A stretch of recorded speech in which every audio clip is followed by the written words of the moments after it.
This is a lot of lot of talks for me to put out. I I asked Nenzin if I could borrow some of hers, and she was going to be in Europe. Nobody here would know. And Jeffrey gave me some advice that you can use the same talk, just change the ending.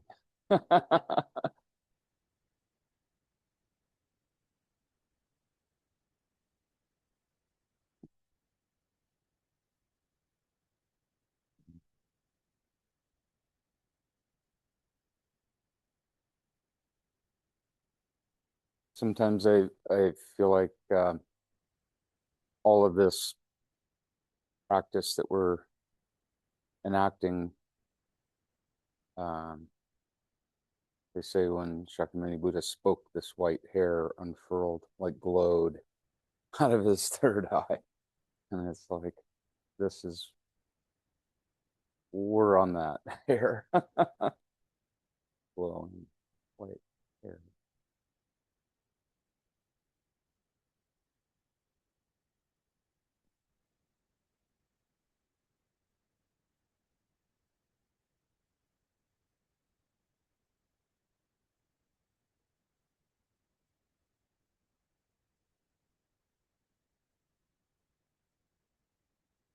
Hmm.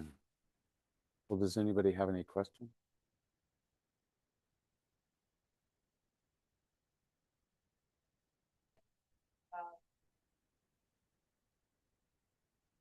about what? Vulnerability. Yeah, yeah. Mhm.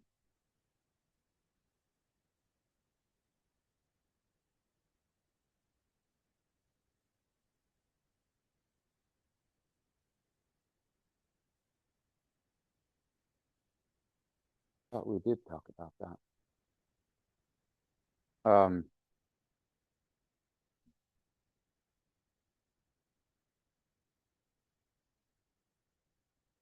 Well, there's a to me there's a lot going on in this whole bit, even though it's seemingly pared down to something fairly simple. It's actually very complex. All the, at least in this Nirmanakaya realm. um,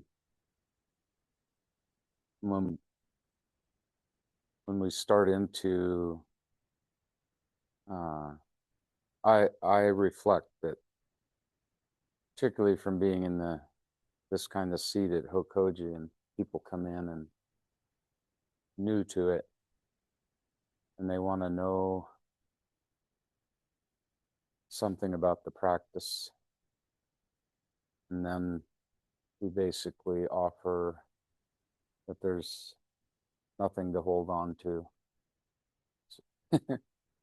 There's like, we don't have foundational practices that you work your way into it. You just get tossed into the deep end of the pool. And I mean, for me to sit up here and talk, because I'm kind of a reluctant talker, uh, takes some vulnerability on my part.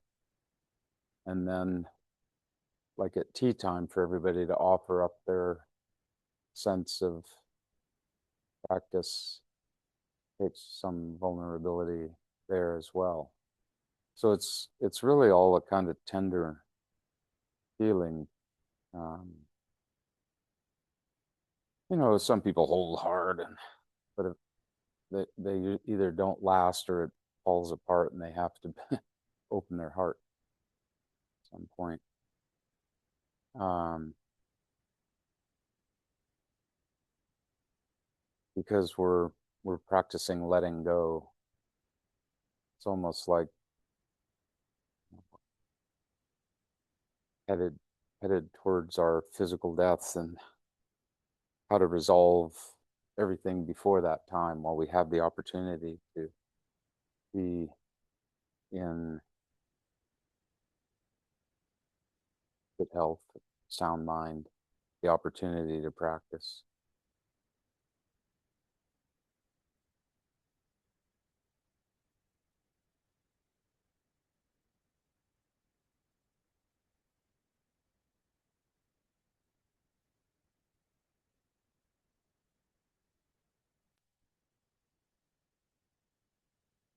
The other thing with awakening mind, you you discover that it's actually quite ordinary because everything's imbued with it, like we've been discussing. Um, and with that realization, the compassion comes, and everything is your relationship,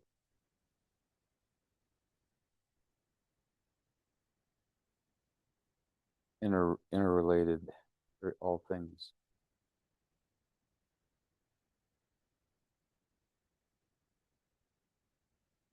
I guess the main sort of central part of it is the vulnerability is you really end up having to let go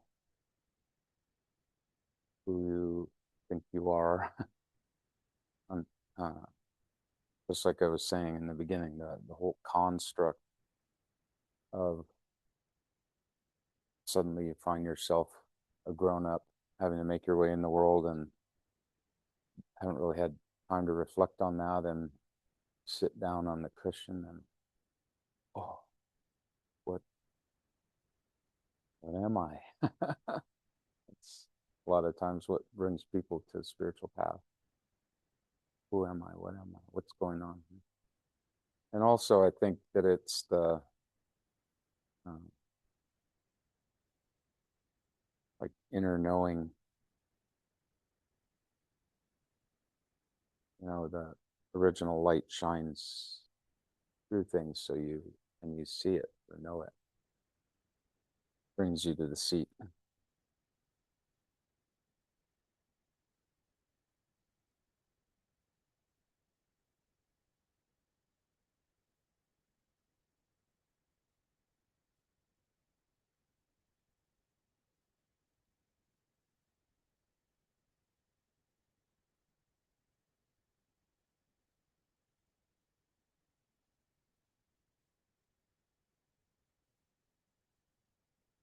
Mm. Less expansive.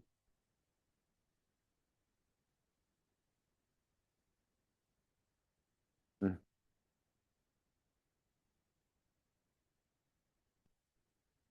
Mm-hmm. Oh,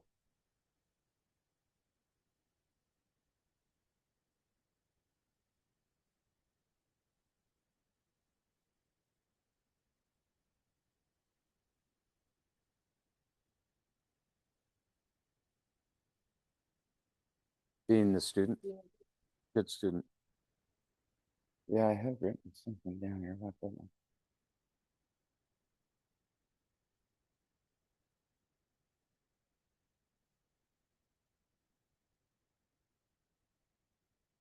Mm.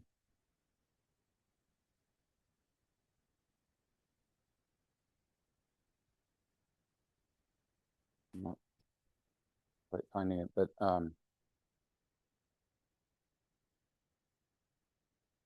like shikantaza can be a really great opening, but it can also lead to great delusion. And how do you navigate that? Partly Sangha. I mean, either it's one-on-one or as a group,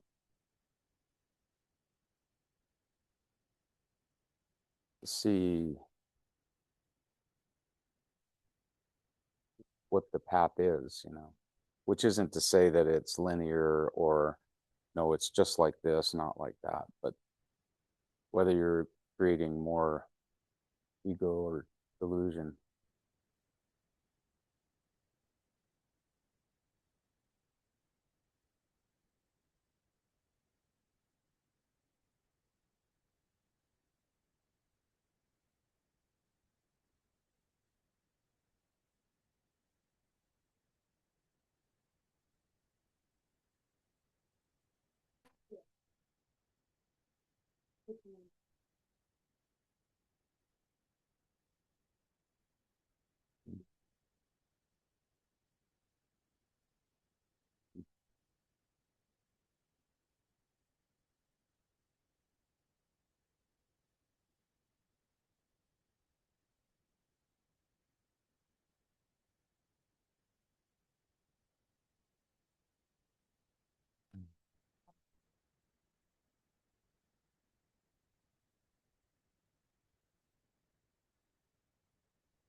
Mhm.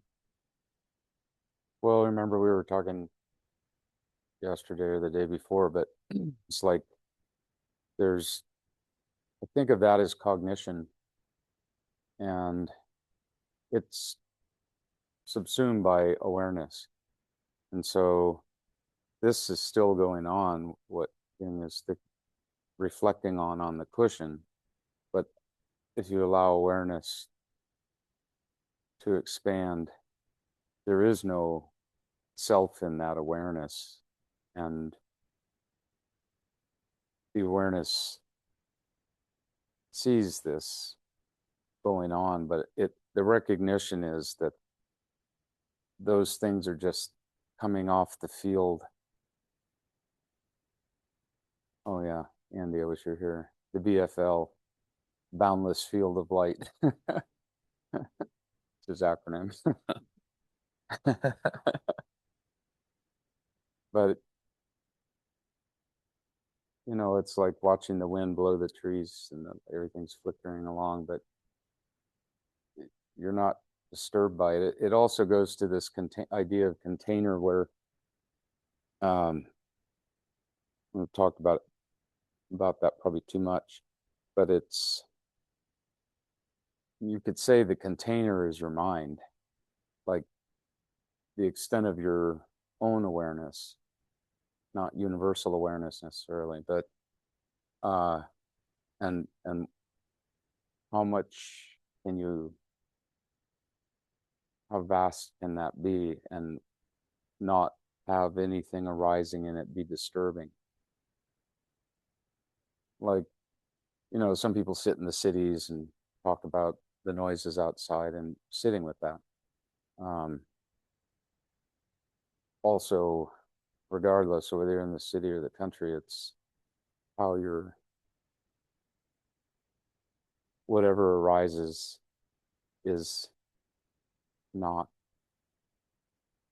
just not a problem.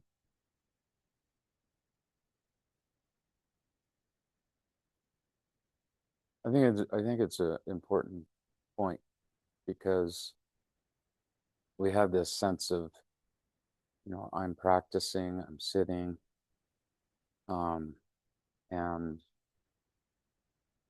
that's not so. I mean, it's happening that way, but it's not the big picture, so to speak. And it's sort of like if you become the sky, then all of this stuff is occurring, but it's not impacted.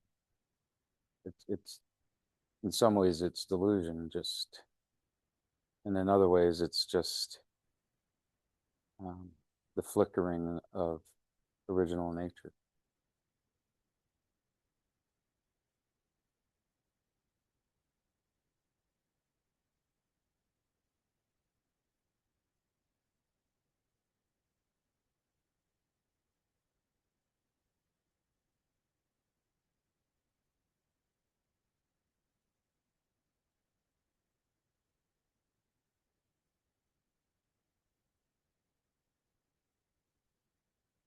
Thoreau, you have.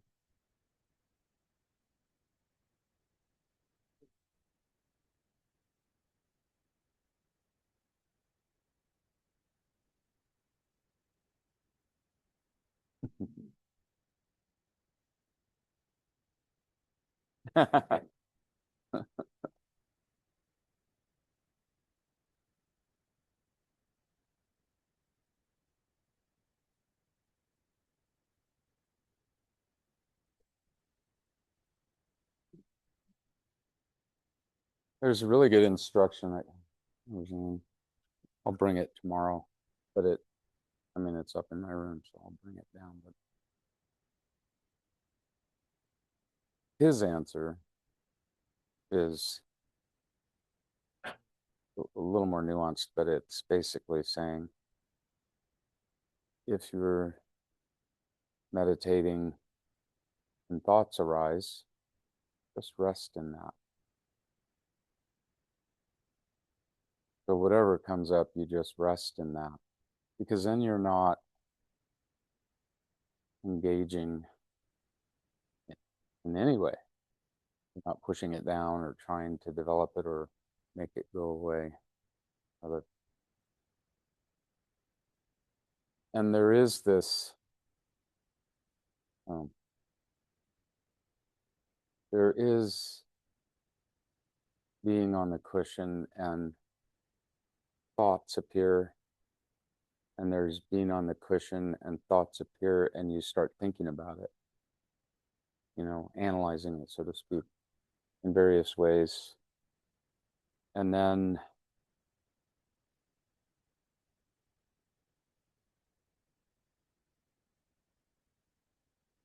there's those things appearing but not being labeled. And then there's those things appearing and you're not there to witness it.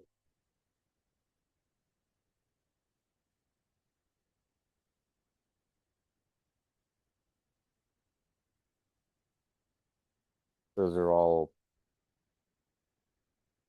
ways of appearing on the cushion, I guess.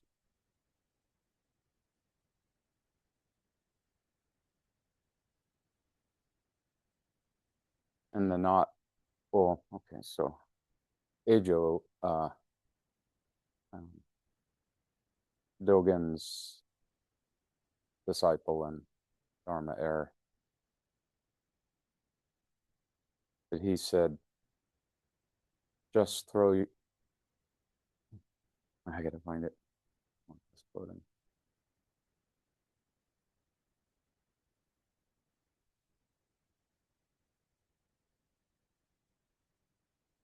Ajo said, cast off body and mind into the great treasury of light and don't look back.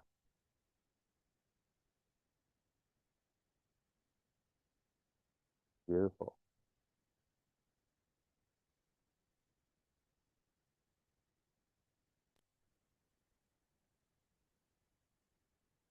Okay, so you've what?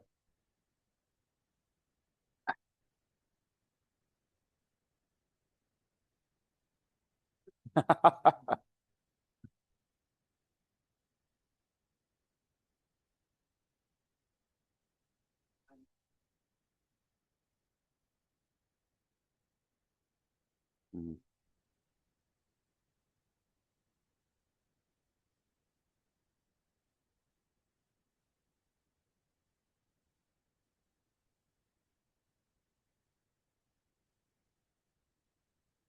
hard, hard to explain. Um,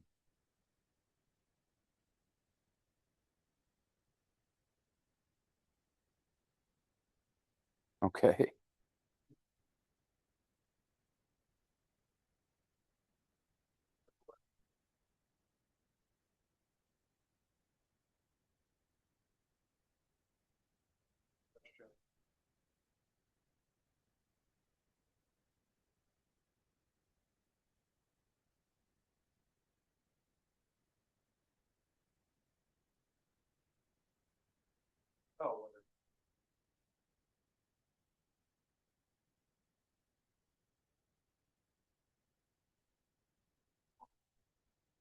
Maybe permanent.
Well, it's so on the one hand,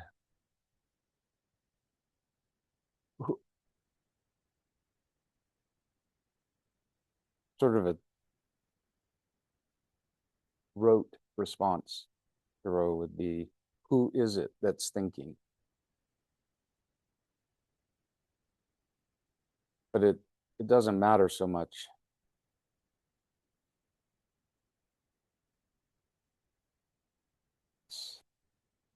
It's, it's like you just have to stay steady and just lean into it, you know. And it's like the prow of a ship in the ocean, and it just keeps parting those things until they exhaust themselves. That's one way of looking at it.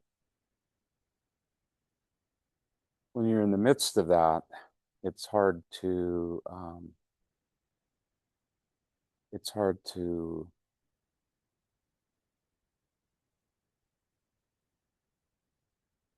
see that it's this underlying piece. I mean, so there is a way of questioning it down using consciousness that I'm not familiar with. That's why I say it's like being thrown into the deep end of the pool. I mean, I started with being taught by somebody at the Zendo to count my breaths, and then first time I met with Coven, he told me to stop doing that. So, uh,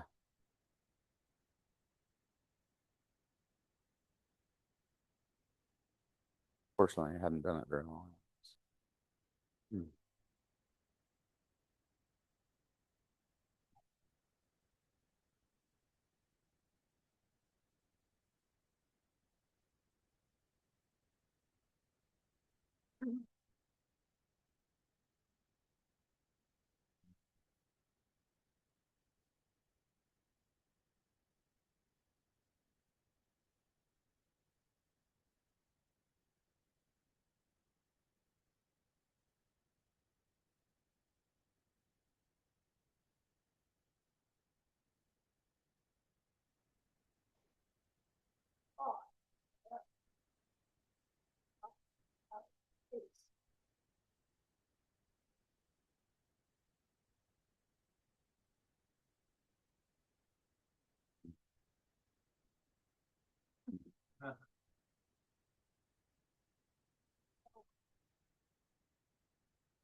Mhm.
Oh, I was going to say it's.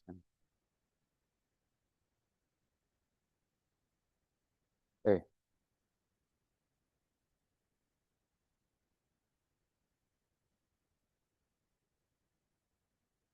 Mhm.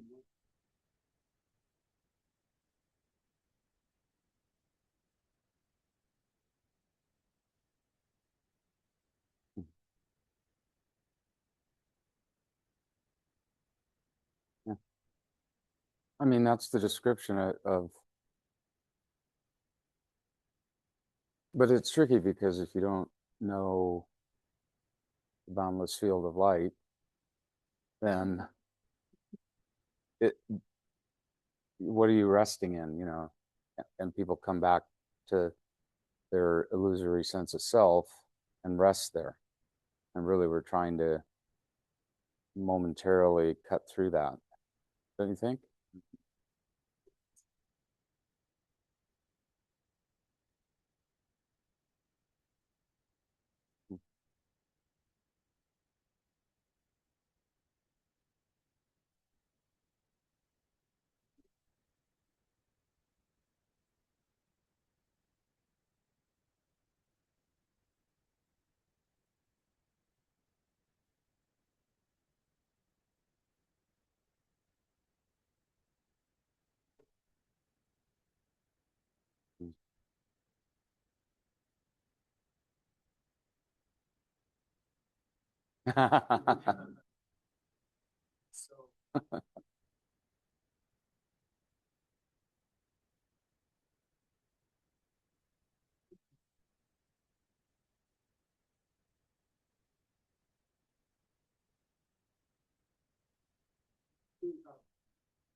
And yet it's everything as well.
Is what?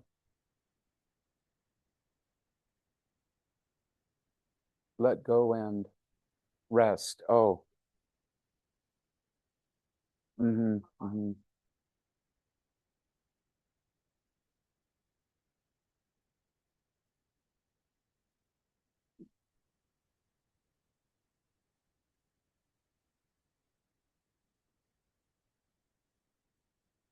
Well, resting is better, so to speak. than letting go, because letting go is a little more active, where you're okay, I'm going to let that go. Then it becomes a kind of action that you take. Whereas resting, you just, and everything opens up. You know?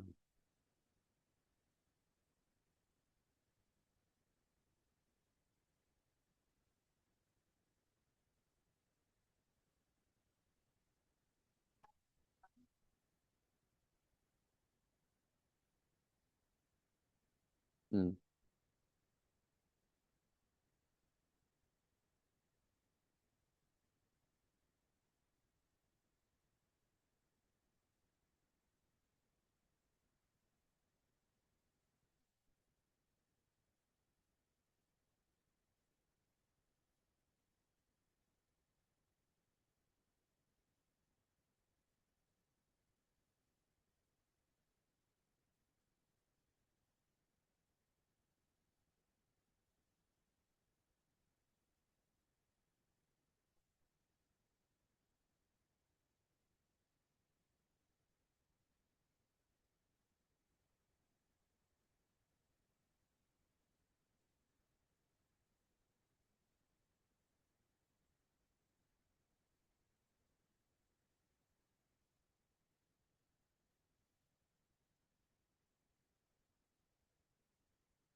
Yeah.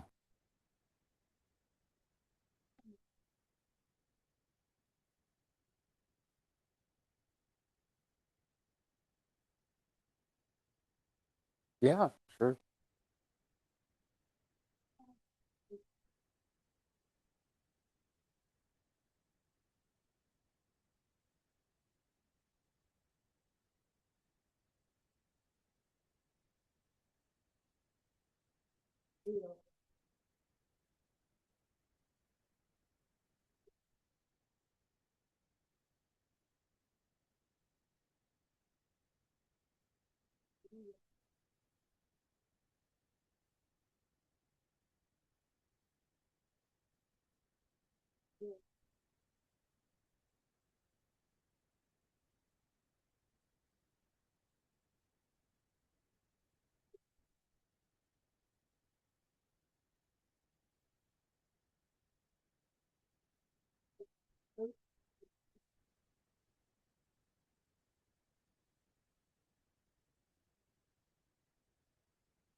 Hmm.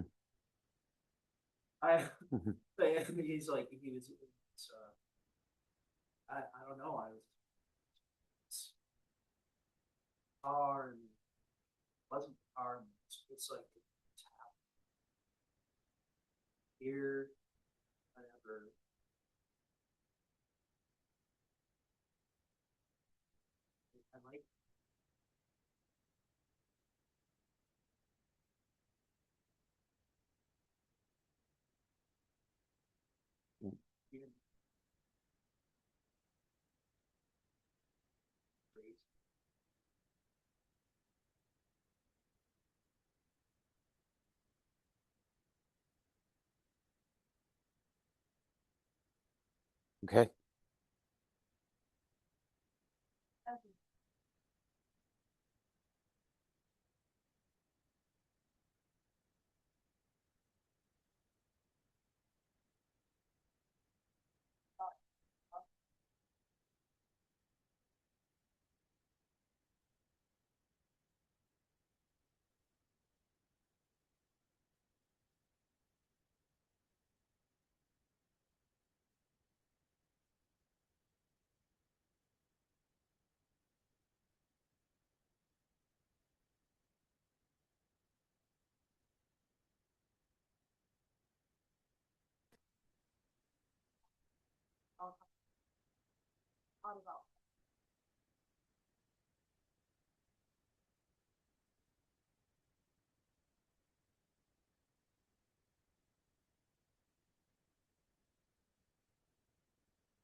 It is very difficult to articulate.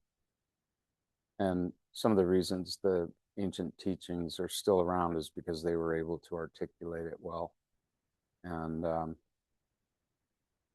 this issue, Drew, of thinking is widespread. You're not alone in that. That's very common. I don't want to call it an issue, but it's something that people suffer with sometimes. And I, well, I don't have the answer of how to get around that, but there is a way. But it's not a technique particularly. And I want to say that I know there's Vipassana and Shamatha, and those are taught as separate things, and they're also taught as foundational, and and then you move to this. But I'm serious, at least in my time with Coben, uh, there were no stepping stones whatsoever. And sometimes I remember going to Dokusan and blah, blah, blah, blah, and he'd cut me off and say, I didn't ask about that, because it was just chatter, mind chatter. And so back to the cushion, facing the wall,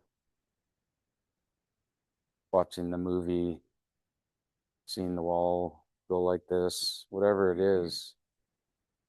But you just continue to be present and aware. That's really my advice. And it's hard to even articulate what that is. I've tried here to say it, but I can't really give it a phrase because it detracts from it. But I would just,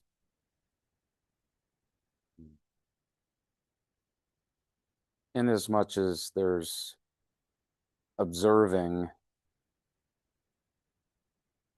you can use that observing to, on the one hand, note that you're thinking, note that if I say something, you're going to take that to the cushion and think about it.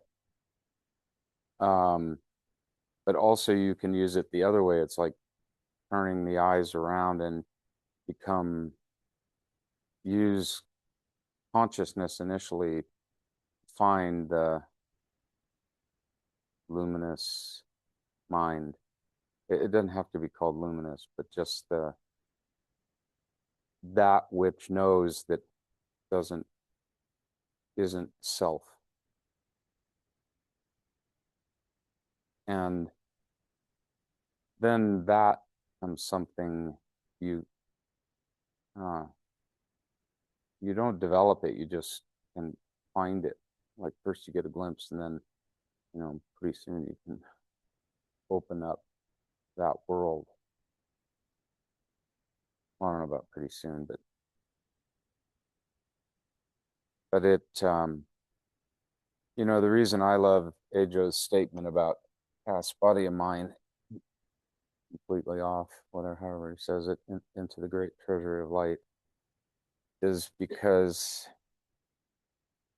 that's body and mind drop off. And there's something about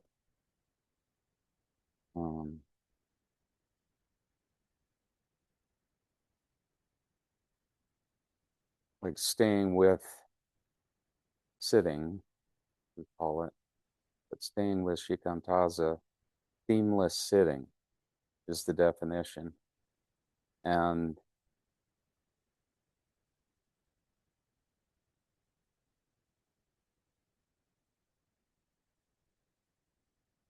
you you just continue to be present and aware. You just pretty soon the things start falling off, and the little more space between thoughts. Um,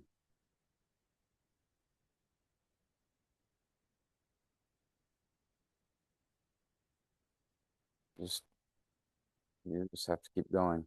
the whole, I've been saying this, the whole construct that we have,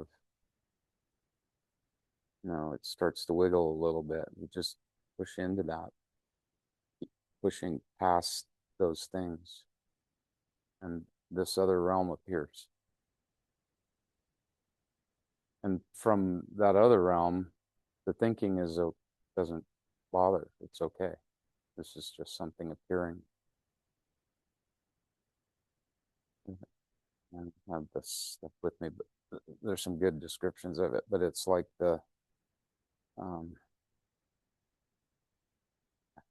just the play. Ornaments of space is one, but that doesn't like one. But it's, if you can, don't, there's no need to stop the thinking, really. It's just find the space between thoughts and enter that as well.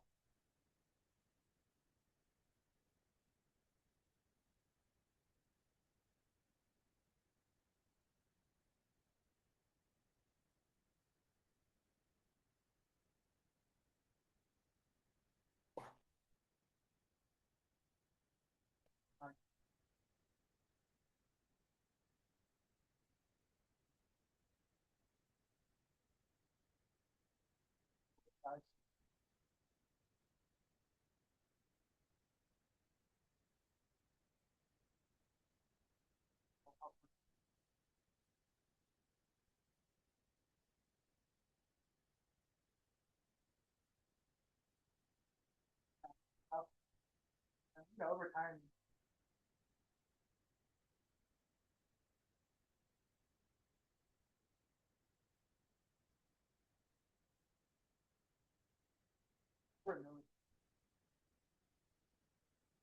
Mm-hmm.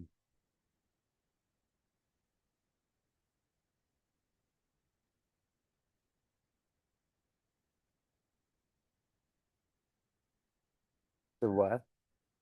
Mm.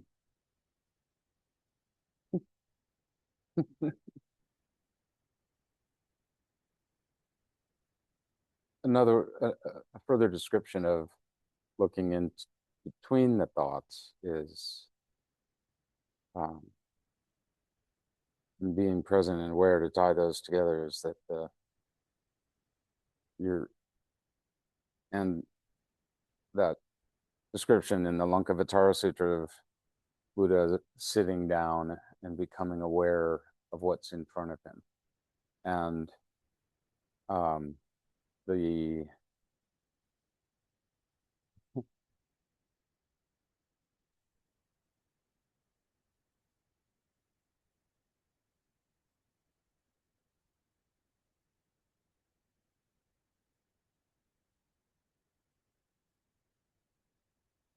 with those elements, you are able to see the beginning of the thought, and you can watch yourself start to connect into it and develop it. And then you can back out of that because you're not supposed to, which creates another thought. And then you watch the dissipation of those things. They call it, what is it? Self-liberating. So it's the, if you stay with it without engaging, it feels like you're thinking, but you see it start to come up and then it goes off like a wisp if you're there to witness it. Typically, I think we miss the gaps in between and we miss so it feels like continuous thought, but there's actually, it's not. And that's one way of dealing with thinking, is to look for the space where it starts and the space where it dissipates before the next one comes. And then it breaks the chain of ongoing thought.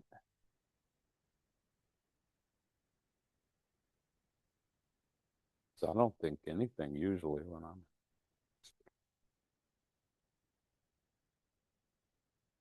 And then, in like daily life and stuff, I'm like, I've got this big job and how I'm going to get do this and do that, I mean, that is necessary strategy.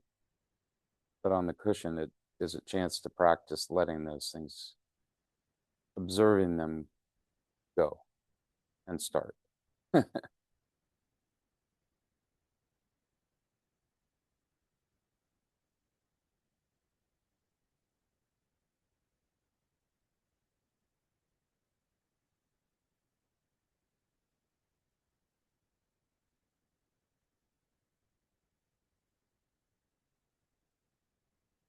Hmm.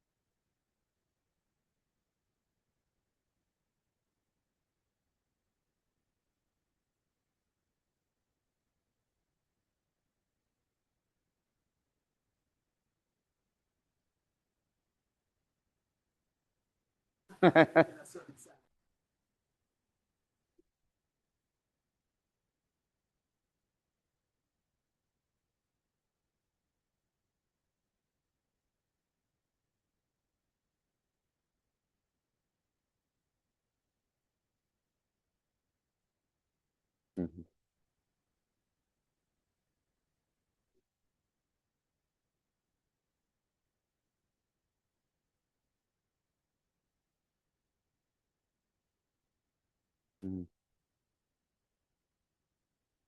Hmm.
Mm.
Mhm.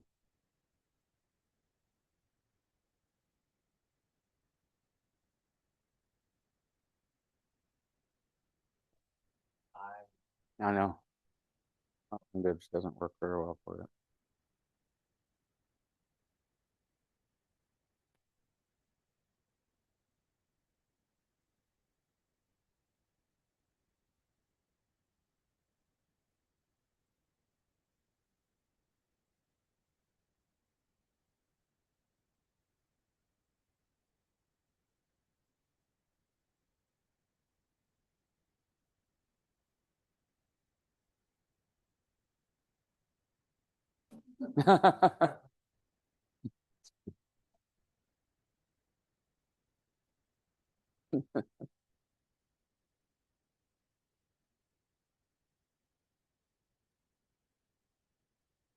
Well, I'm a little tired because I've talked to a lot of people in the past few days, as well as giving talks.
Don't really want to talk about it necessarily.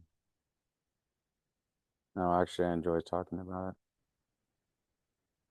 My wife got tired of me talking about it, so I came here to Koji Koji, leave me alone.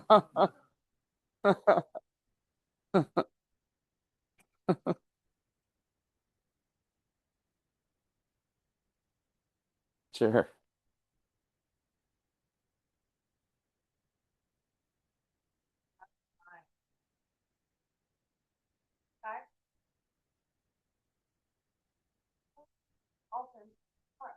Mhm.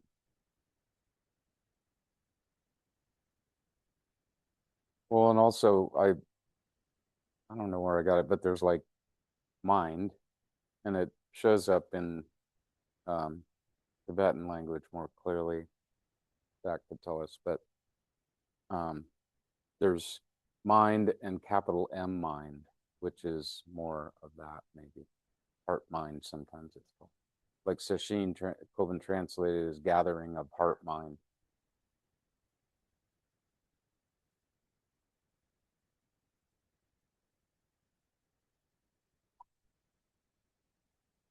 Mm-hmm. Mm-hmm.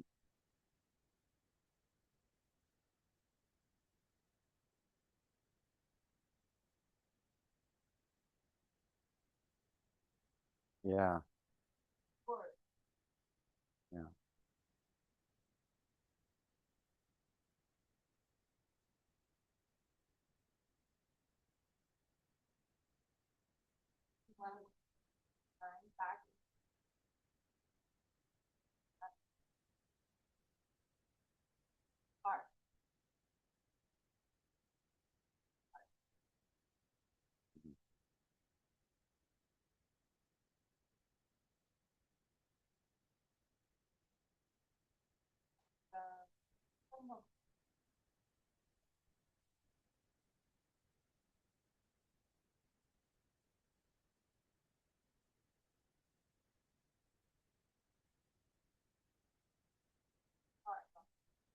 yeah.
let's pick it up tomorrow. Oh, really? It's good. Good to hear everybody.